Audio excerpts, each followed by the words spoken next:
Welcome back to Breathe into Life. This is our podcast that we have started to support positive mindset, positive thinking. Donna Martin, I'm Luis, that's Amanda, and you're going to be participants in this amazing conversation with Amanda.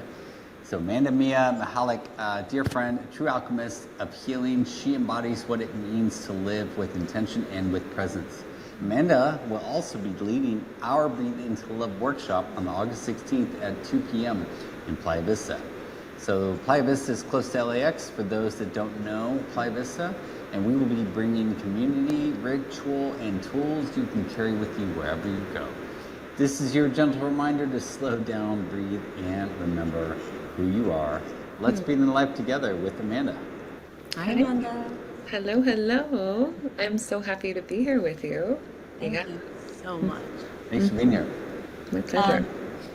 Yes, so we love what you do. We love your support in your community and those that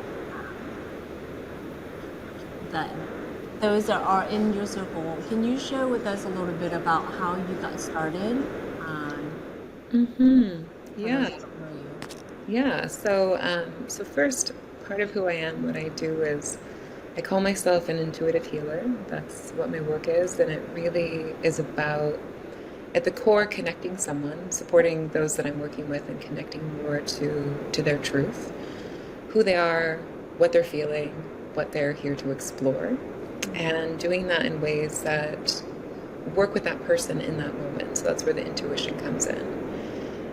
This whole process for me was kind of a surprise. I mean, when I look back at my life, I feel like, I have been a healer since I was a young child, but I just didn't realize that the way I was healing was a form of healing, if that makes sense. Like, I just assumed that everyone knew how to talk to whomever they were with and find out their deepest, darkest secrets and support them in feeling, more optimal, or to support them in feeling more loved, more seen. So that was my life story. My parents always would say things like, "That's so interesting. All of our friends just want to come and talk to her. They want to connect with our daughter."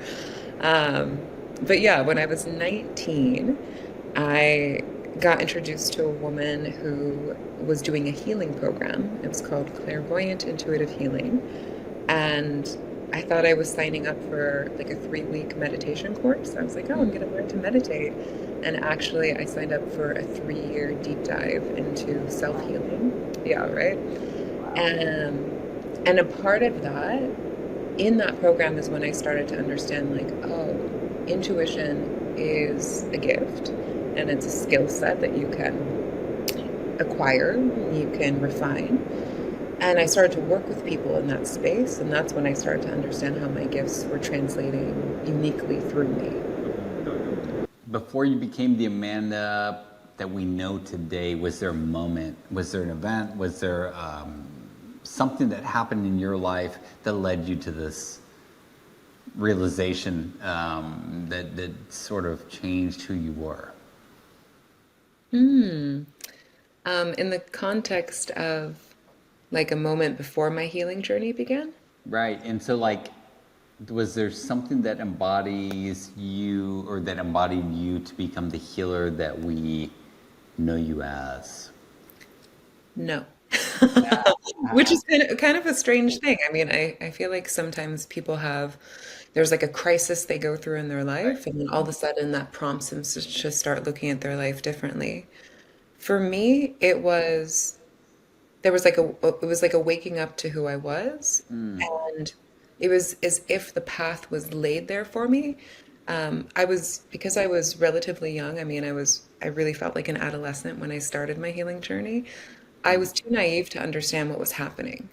I just, as I said, started this program thinking, whatever, I'm going to do this while I'm finishing school. Even when I started having clients, people started to come to me and say, can I pay you? And I was like, sure, okay, I'll just do this until I figure out what my purpose is. Right. So I wasn't realizing that that was my purpose. And I think within that path, I've had many moments of maybe crises that have led me to deepen my relationship with myself, my soul, that have opened up different chapters. But it wasn't this, my life was going astray, and then I found I needed to stop and pause and find something. It was much more organic than that. That's Wow. amazing. That is. Yeah. That's that's Yeah, awesome. it's actually a pretty, yeah, it feels precious to think about it. Like to think that there was this path that was always there and it was just a matter of time until I was going to wake up and understand and see it. Yeah. Wow.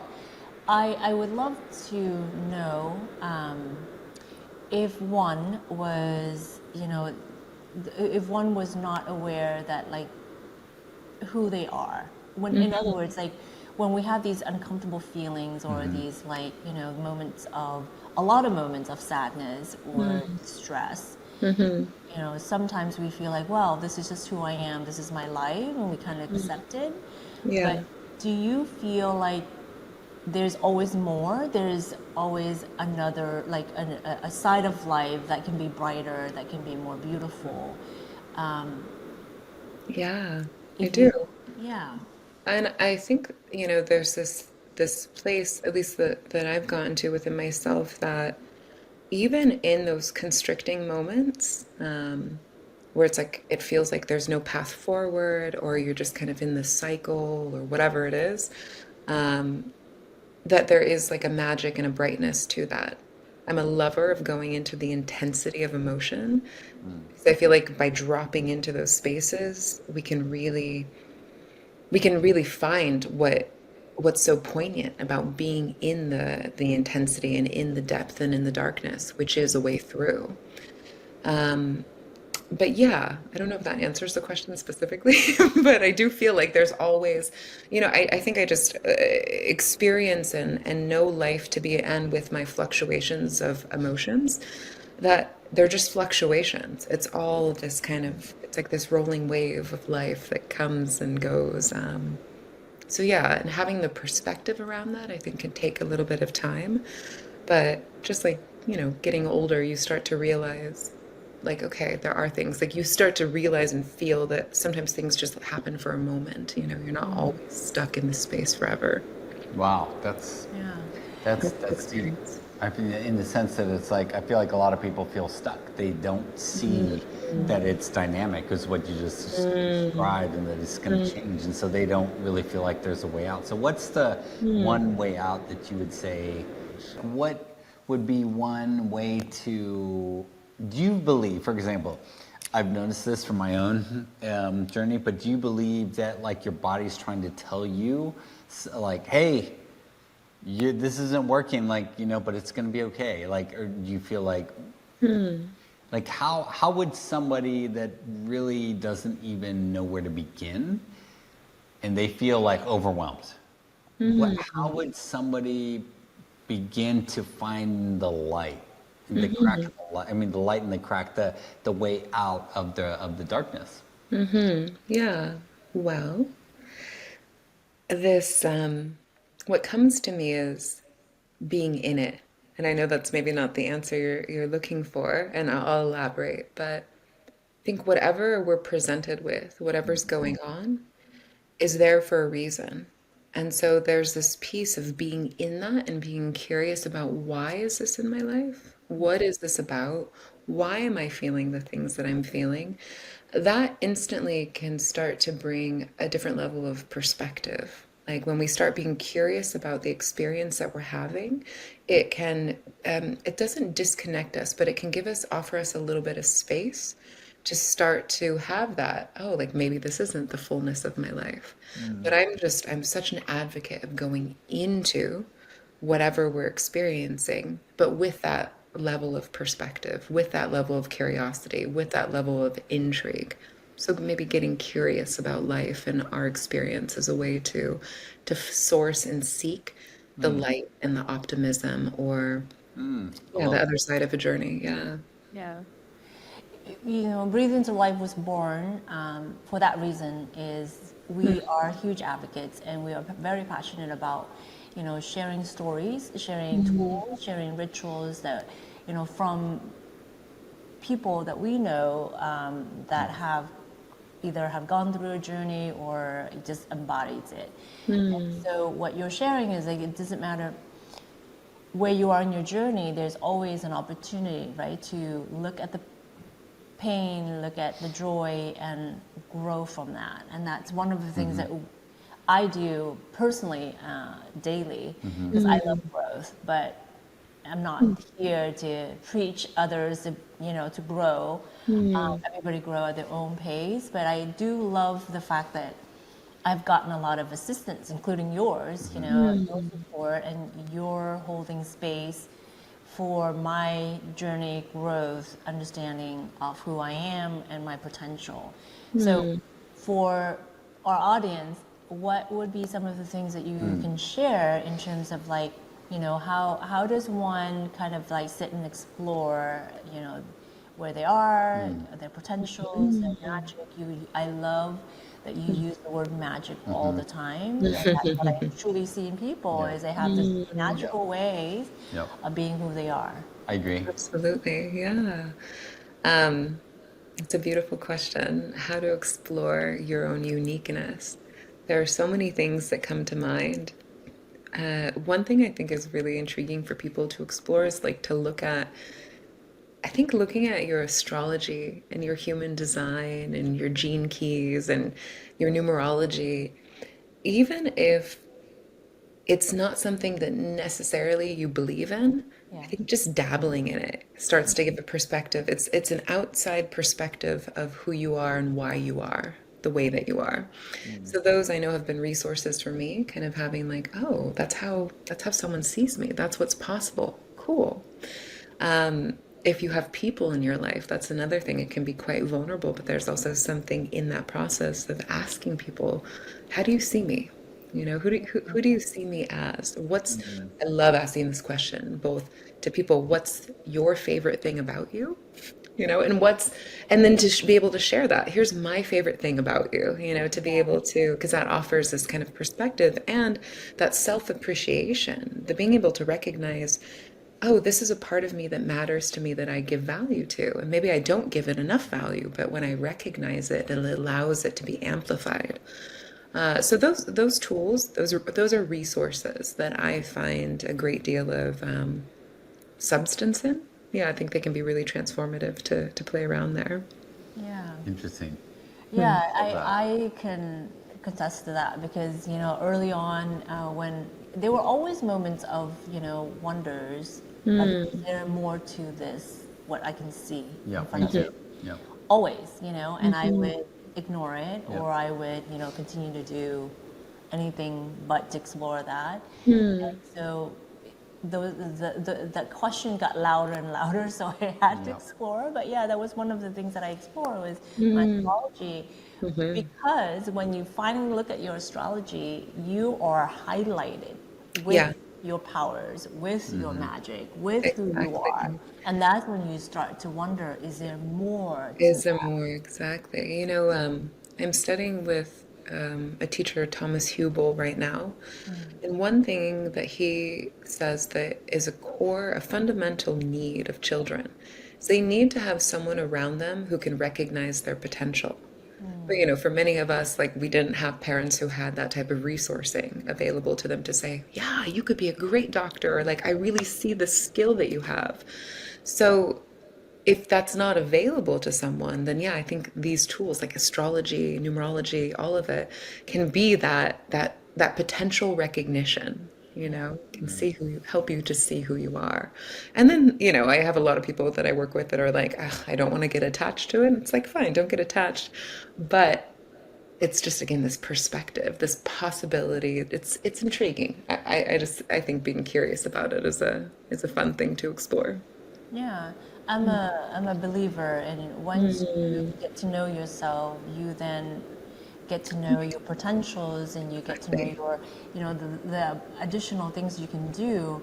I mean, we're deeply passionate about, knowing who we are and sharing, our I guess our resources, so people can either use it or not use it. We're not pressure anyone, but the ripple effect of knowing who we are and knowing our powers gives us the potential of doing so much more, right? And I'm not we won't lay out like here's all the things you should do that's good for society or for for the universe or for your family, but that's where it starts for us, right? It starts Hmm. with like we love what we do and we are passionate about being kind to other people. Then Hmm. we share that, whether we actually intentionally share it with words or action, we actually share with our energies too. Hmm. What are your thoughts Absolutely. on that?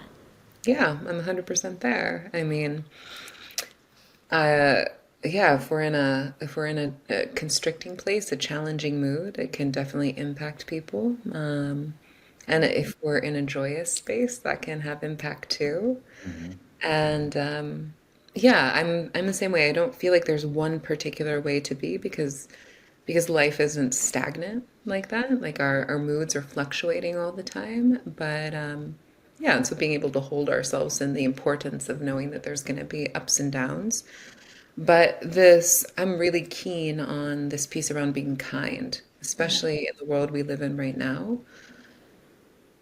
It can make such a difference. This Agreed. whole piece around we just never know what anyone else is going through. And so there are particular moments where, now that I live in France and I'm in Paris and I'm surrounded by people, and it's like can be very triggering. All these people on the metro, everyone like the stickiness, the stuffiness of it all.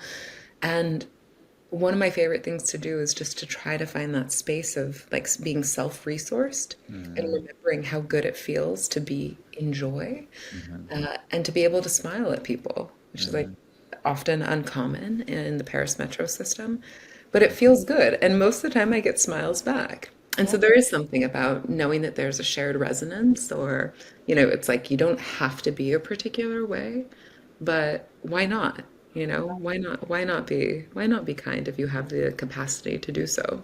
Well, to that point, I feel like just the fact that we're gonna like try to have an event and bring people in the same room. Mm. If anybody left with that sense of like kindness, that to me is really a big takeaway for just that. Just be Yeah, kind, just I like breath. Just remember to breathe, or just be kind. It's totally. like, especially in Exactly. a world that's so not full of that, and it's like, how do Hmm. we change the vibration? How do we, Mhm. but it's like you said, it's just like try to find that space and just be kind and be Yeah. compassionate and like, Try to self-resource. yeah. Exactly. Yeah. And it's a practice. I mean, um, yeah, for me, I love people. I love them so much. And that can be where I lose myself, where I go off balance the easiest. Just Mm. if there's a room of people, or again, like a busy metro and people are just in a rush, everyone's looking at their phone, there's like a kind of a hurried, disconnected, disembodied energy that's there, I can easily slip into that. But yeah, when I remember, this practice of slowing down, I'll listen to good music when I'm in the metro system. I'll find something that helps me feel connected to me. And then that self-resourcing opens up the capacity for me to be able to be maybe more intrigued or curious with other people, to exude a different type of energy. But Hmm. yeah, it's definitely a practice It is a practice. for Yeah, everyone. it is a practice. Yeah. I I've known you for so long, so Hmm. I feel like I know you to be like the best person to understand self-love, Hmm. Thank self-care. you. And I would love for the Mm. audience to know how you embody self-care Yeah, and self-love. I agree. Hmm. I think, in the chaos of life and in the challenges that we come into every day, even in the joyous moment, when we truly love who Hmm. we are and recognize that, like, the good and the bad, Hmm. we do come back to ourselves For often. sure. Can you Yeah. share more about that? Absolutely. Yeah. I mean, I think my journey with self-love, I'm such a lover by nature. Like love is my safe place. Hmm. So, and I think it comes naturally to me. I love to love people. It kind of goes back to this whole thing of like when we have what someone might call a challenging emotion, a constricting emotion, a hard experience. When we're able to deconstruct that and understand like what the value was for us, and sometimes it's really hard. Sometimes it feels like there is no value, but every hard experience or every challenging experience that we go through does shift us in some way. and being able to find appreciation for how we shift and how we grow and how we evolve, I think can transcend those painful places. So that can be translated to, I feel insecure about this part of my body. Well, what is this part of my body? Like, what does this give to me? What's the energy that's in this space? What's the value that I've received from having this leg or whatever it is, from having this fuller belly? Like, what has this provided for me? Oh, within there's all the sensation, these feelings out there. Like when we're able to take the hardness or the painfulness, the pain out of something that's been stigmatized or that we've shamed or we've judged in some ways, I think that is the whole essence of being able to source love. So that's how I've explored self-love within me in terms of my journey, my process, my body, my relationship to myself. But there again, other tools that I use. I tend to listen. I'm like, what feels good to me? What do I like to do? Which could be very different from what you or Luis like to do. I like to dance. I like to cook. I like to go for walks in nature. So I know those things have value to me. I know that they matter. So I try to give myself those things when I can as an act of self-love. And I'm really conscious of I'm doing this as an act of self-love and an act of self-care. When we attach that, it can be anything. It can be I'm laying down. I'm reading a book before bed. I'm watching this TV series as an act of self-love and self-care, if it really does light you up in that way. So, How do you define being conscious or aware of that? Like, how do you get to that place if you have not been living in that space? But like, how do you start to become aware of, like, yeah. oh, I really enjoyed that, or that's, You, that's you lighting me up. Yeah, you start asking yourself the question. Like just this. I went to the grocery store. How do I feel about that? Was that fun? Did I like that? Would I rather like never do that again? Is that a chore for me or is this pleasurable? It's really just having that level. Like, I mean, there has to be a little bit of a, how do I say, a kind of like nudge into that awareness space. Yep. But we can create that just by asking ourselves these questions. How did it feel to talk to Donna and Louise today? Was that fun? Did I like that? Yeah, I did. Oh, so was that an act of love that I allowed myself to have that experience? Yeah. I love And then that. Yeah. everything can be an act of love if you want it to be. Anything can. Yes. I think Anything, completely. that's so important. Yes. Yep. Any Yeah. event, any act. I can totally vouch for that because I did exactly just that yesterday. I wanted to have a little bit of everything I love in my body in terms of food. We love that. Us So, Cancerian women, we love that food. and I can share with you that yes, and on our audience, that, when you go to the grocery store and you ask your body and you ask yourself, what do I want today? Your body's going to tell you. So I went to every single item that I wanted. Right, and it wasn't to consume a lot, but just to be It able to was- just have it. Right, I allowed myself to have the things that my body was saying, go for it. Yeah. And so at the end of the day, I had my big dessert, which was really uncalled for because, wow, it was delicious, So but it good. was a lot of food. So my body was like, okay, that was a lot. So waking up this morning, the lesson was, okay, I can still do that, but maybe a Yeah. little bit less of consumption. It was an act of self-love, and now I'm going to practice self-restraint. Now I'm going to practice boundaries. Half of that consumption would make sense because I did. But I love this, it reminds me too of this, I think plastic surgery can be something that's stigmatized in the world, like, because I think a lot of people end up doing that for the wrong reasons, and the wrong reasons meaning you're doing it for someone else, you're doing it to become something that you feel like you're not. But I've worked with many women who have decided to, do maybe a breast augmentation or like lipo or something. And the energy that you bring into something is everything. So even something like that can be very stigmatized, like, why is that person changing their body? What is that about? They must not like who they are. It's like, well, maybe they do. And maybe that is also an act of self-love because they're giving themselves something that they know they can't obtain a different way, and that it doesn't have to have the shame around it. It can be actually something that's very powerful. So truly, anything can be an act of self-love, I think. I love that.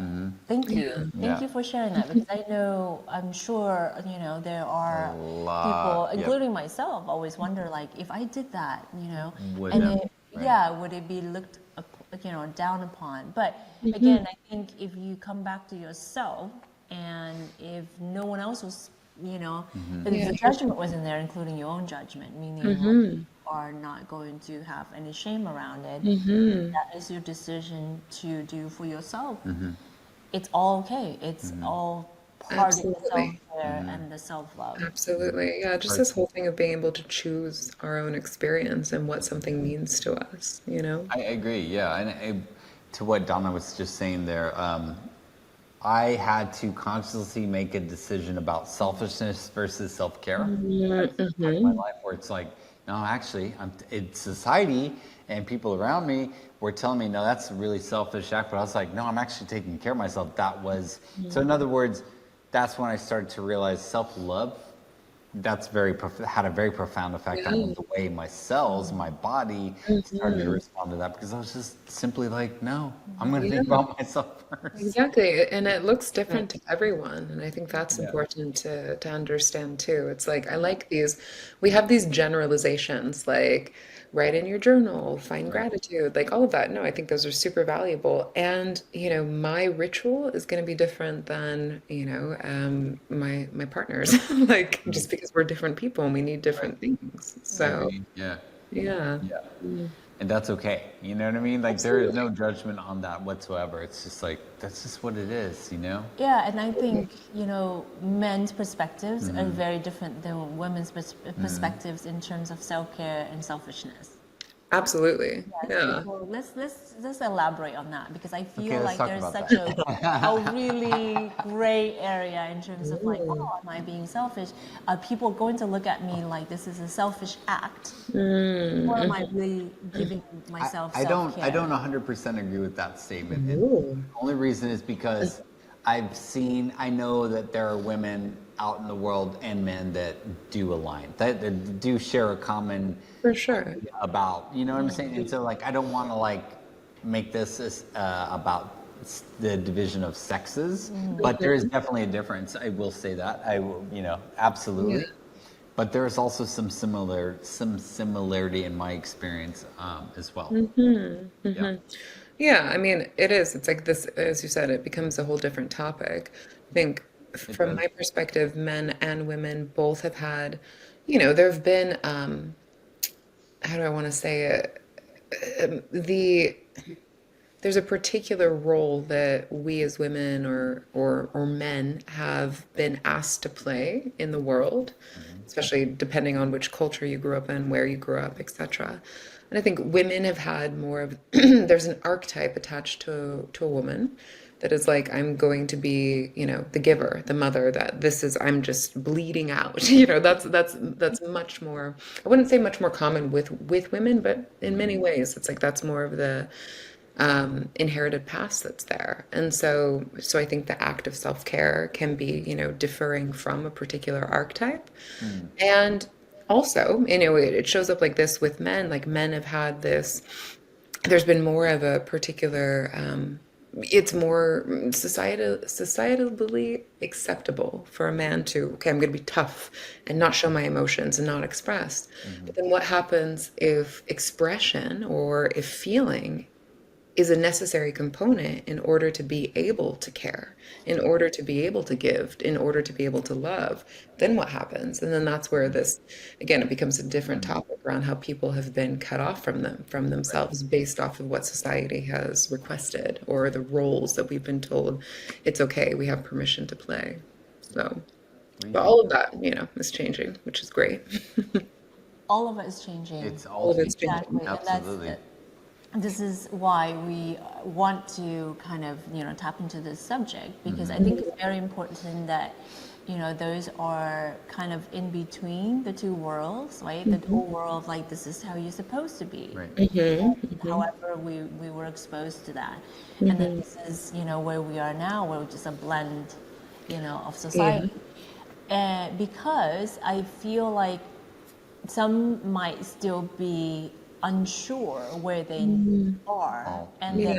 they're wanting to break free from just, like those stigma, those beliefs. Completely. Yeah. Yeah. I agree, and I feel like a lot of, I don't want to say in any way, I'm not going to assume a role, but I do feel like I'm one of those men that's like, that doesn't affect me, and that's probably, it's like being around strong females is like, and around females that just like whatever they decide to do to practice self-love. It's like there's such an androgyny aspect to Yeah. this that's not sex driven, but Yeah. it allows You for don't me to you be, don't feel threatened by it. no, it Yeah. allows me to be a more masculine male, and I feel like there's a lot of men that they can't grasp that, and I have not distilled that in my brain. Like, how do I get that message across? It's like, it's okay, you can still, even if you wear a certain color or do, it doesn't make you less of a male. And even if I don't go and buy a Hummer or a car, it doesn't make me less of a male. And I want to be really clear on that. Yeah. That masculinity really comes from the way I feel about it Yeah. and how I Absolutely. perceive it. And I think that's really important to this conversation. But I do not know where to even begin to sort of like, I feel like there's a little bit of a divide, like a gap. I don't know where. I would love your input, Donna. Yeah, kind of a big topic. Yeah, masculinity, femininity. What does it mean to be a man? What does it mean to be a woman? Oops, sorry. Yeah, And it doesn't necessarily, there's no one size fits all. There's no one size exactly. for everyone. I think that's, the way I see it is it's so much about this period of life where we have the freedom to, if we choose, to break free of what like an old paradigm has been. There truly is no one way to be, and we have the ability to kind of shape and choose who we want to be. And it's incredible that, I agree. I mean, with anything revolutionary, like we start doing something different than what the consensus does or what the norm has been, there's going to be pushback. And so just understanding, that that's a part of the whole process. But we really are, we're living in a time where so many of us do have the freedom to choose how we want to show up. And it can be based off of not, again, what society's saying, but what my personal preference is, or my personal feeling is around this. If I want to, as I said earlier, like, do something, I want to augment something in my body, or I want to eat this, or I want to, rest at home today. Can I let my choice around that be the deciding factor versus, what my parents say or what my friends say or what society says? So, collectively, how do we address these issues of masculinity and femininity? For me, it comes back to trying to find that space within ourselves to be self-regulated, self-motivated, to let our inner desires be alive and be what drive us Me versus too. what, everyone else says. 100%. That is the best freedom we can give to That's ourselves. liberation. That is Completely. liberation. That That is is, to self-liberation. me, is freedom. Absolutely. Is to know that you can be Absolutely. masculine, you can be feminine, you can have both. You can Yep. have the Yeah, you courage could be that none of the above. You can be an exactly You can be alien. You can be whatever. purple. You can be pink. right, You can be whatever. Whatever you want. right. Right. Yeah. And like if we can, as people, just start to celebrate, each person's individuality and uniqueness in that, my God, amazing. If we didn't feel threatened by what someone was doing, I'm not especially saying, if there's no harm attached to it. right, and I'm not saying to like identify and let everybody know, but if that's your expression, that's your expression. It's like there's no judgment on that either. But I'm just saying, we're trying to validate it comes from your own inner self. Choice. Yeah, You know, exactly. your Yeah, own your inner. choice, your Yeah, because decision. when you have that inner choice, or you are, living that choice, it's gonna come out whether like, and It is. and when Sooner or you later. truly embrace who you are, you're actually not looking for society to, validate Validate. or anything. Exactly. So Yeah. you're just freely going about your day in the market, in the school, in the grocery store. I mean, I said that twice because I love going. at the beach, wearing whatever it is that you wear that makes you feel really beautiful and comfortable. And that's the encouragement. That's what I want to embrace. That's what I want to share. That's the So can I message. ask you a question? Yes. Sorry, I know this is a Yeah, conversation. I love it. Doesn't Like, matter. I want to hear the question you have for Donna. Donna's just like constantly, every day, I'm just like, Donna, wait. I have gotta a know this. question. Okay, so what's the first step towards validation? Self-validation. We know self-liberation is further down the road, but like, how do you validate that? Because society and marketing, and it's like it's literally driving home a message that you might not necessarily believe in, but you can't fall out of line with that because it's. So, what do you think? Well, I don't. It is undeniable, like what we see, in our town, right, and what we see Right. on the billboards and what Exactly. the stores are displaying in their We live in the LA, storefront. it's everywhere. And there's beautiful things, and Sure. so the one thing that I can only speak for myself, right, and I feel like that's where I always start is I embrace beautiful things regardless of what it is. It could be a top, it could be, and beauty to me is what's behind it. Right. Meaning like, Me is too, it the right yeah. style Right. that really portrays who I am? Is it the color? Right. Is it the workmanship? Is it, like the people that have brought that to me in that storefront? And then is, what can I enjoy in the day? Is it the people, the conversation, the sun? So what I'm trying to say is the validation comes from what you're seeing as it's returned to you. The mirror effect of like. Yeah, so I am going out as me, right? I wear what I wear. I might have been that ad that I saw overnight. I'm like, I'm buying it. And But that's exactly, but asking like why do I like this? Like, oh, this is my preference. Like again, just having that moment to connect to it. Oh, I'm not just doing it because it was put in front of me, but maybe I saw it and it lit something up for me versus I saw another ad and it did nothing for me. But there's something that I saw that showed me. It's like, again, the astrology, the friend who's like, you're a dreamer. It's like, oh, I am. I'm gonna take that. I like that. You're this. It's like, no, that doesn't fit me. It's like what that's part of how we discover our preferences, I think. And then being conscious, this is my preference and I like this and I'm choosing it. Yeah. Shifting it. Yeah, exactly. What you said, I just kind of like discovered it along the way Yeah. and thought, this feels good. Me too. Yeah, I love it. Or I embrace it. I learned how to embrace it. Yeah. And like I knew it was there, but I was suppressing it, and now I'm like, because censorship is part of it. It's sort of like if you believe strong enough, like no, I should be doing X, Y, or Z every single day because I'm being told by society, by marketing, and you're going to go and do that to your own demise. And I'm living proof of that. It's like it will catch up with you at some point. But if you start to go at it like you did at an early age of liberation, just like, no, I can help people, I can heal people, I can do all these wonderful things for people. It's like you just did that. So it was almost like that's just sort of like where you fell in. And I feel like a lot of people are stuck and they have that realization, but they're afraid, right? So that's a conversation about fear. But we could go on about that, but We could be here for hours. Days, weeks, months. We can be here for a long time. Amanda, how long do you have? How many Exactly. lifetimes do we have together? yeah. So, as we're wrapping this up, I would love to know more about Breathe into Love, the workshop and the festivity that we are putting together with you.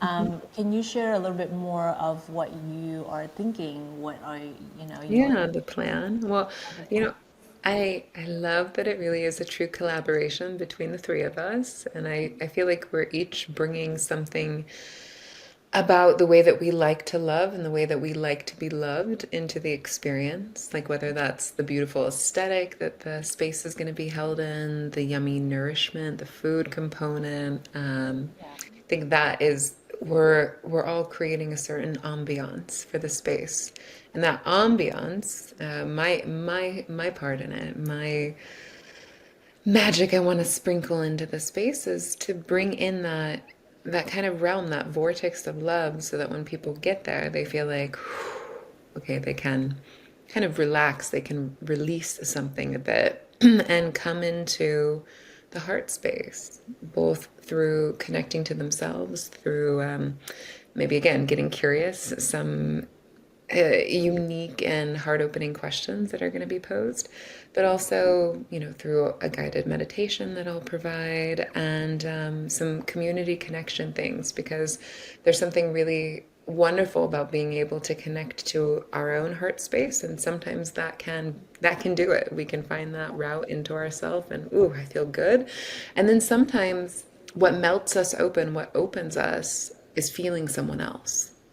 So ultimately, yeah, the breathe into love is about being able to feel yourself and like the ooey gooey goodness that's there, and also being able to share that with other people and to feel their ooey gooey goodness, to just have a sweet space to do that all in. We're so excited. Yeah. I love all of that. And I know that our audience, our friends, our community are going to love that too. Because I think know so. that you're very good at holding space for all of us. Thank you. And you do love to love. And I love that. So what's more perfect way to collaborate than to bring it all in, to breathe into love? On our part, we are very good at creating products. And so there's you. so much more Yeah. to come. Yeah. And all of our products smart are going to be technology, integrated with the Yep. smart tech, which we're Oh, I very can't thankful wait. for. Create a space. Yeah. Yeah, I literally like live in the sweater you gave me. So yeah, I'm like, this can be worn out, this can be worn to sleep, this can be worn everywhere. I feel really good in it. Yeah. We want to love that. hold you. We want to Yeah. hold everybody that has our Feel, products, and yeah, we it's want like a to weighted, hold everybody that blanket, watches yeah. our Yeah. YouTube videos and our soon to be a different platform. And- So, yeah. Go ahead. I'm sorry. Go. I'll let you. I was going to say, like, finish. just through this conversation, I feel like it's becoming very clear to me, and I've been thinking about this for a while, but it's becoming clearer and clearer. My goal is to bring more men into this space. I love it. Yeah. And so that Yes, it's like please. no judgment. We It's love like that. whatever. You don't want to meditate, or you don't want to write. You don't want to write in your journal. Because- Nobody's judging. Exactly. You know, Yeah. it's you. And so I really feel like that's how I feel that's how we're going to start to shift the Absolutely. Yeah. No, I bring think men that that's are like great. they're okay with it, and it's like, and I'll be that first person. I don't care. You know what I mean? Like Yeah, there's we no want we judgment. want we want men to be a part of the conversation. I think Absolutely. so. Yeah. Instead of isolation or further pushed away, I want them to come in. So that's really what I'm trying to bring to this. Yes, all the men, please come. Well, there's a huge Yeah. upside to that, All right? men, The please come. ripple, yes. And what I believe that our community would be able to walk away with, male or female, that sense of Or like, non-binary folk Or too. non-binary, yeah, right? absolutely. Yes, we are inclusive and we absolutely. love everybody.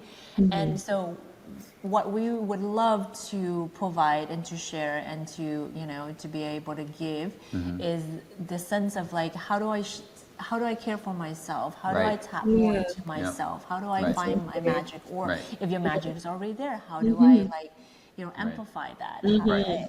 It's all just so beneficial. I mean, for us, it's like the heart-opening experience is very profound for all of us. I can speak to that, but not everyone is going to be at that place where they can do that at the front. Maybe at the first Yeah. workshop. I'm So like, you know what? We'll see. I'm Yeah. like, we'll pop them open.